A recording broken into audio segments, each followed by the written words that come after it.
if you're looking at the short term, Beijing is probably not going to do anything.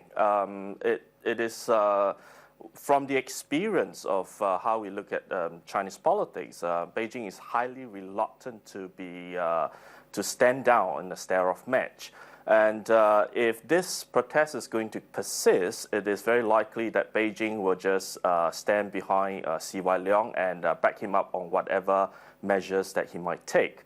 However, if there are more talks and the students actually decided to step down from the protests, I think there is over time, we're not looking probably at the midterm, a year, 2 years, even 5 years, that Beijing might eventually give in to the demands of Hong Kong society. Maybe over the next 5 years. That's certainly a long-term time frame, and one that I don't think the students would be very happy with, you'd have to say. Is there a danger here that I guess some form of harder tactics will be taken to get these protesters off the streets? I think between the police, what we see this morning, that the protesters actually opening up pathways for government officials to attend work. From this action, you can see that there has been certain arrangement between the police and the protesters. And currently, things are progressing in a very civilized way, or at least this is what we hope.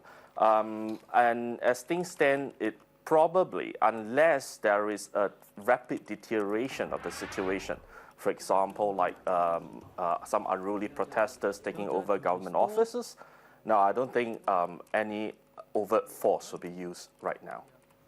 Okay, so if that is the case, that's the good news, but these protests are ongoing. Let me ask you when you think that they are going to end, from your perspective.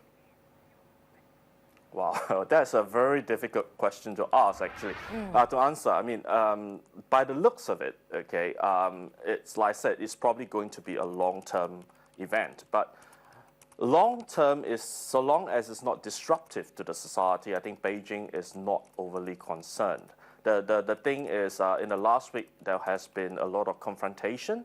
There has been bad press for Beijing and as well as for Hong Kong government. I think those are the things that they are trying very hard to avoid. So long as there is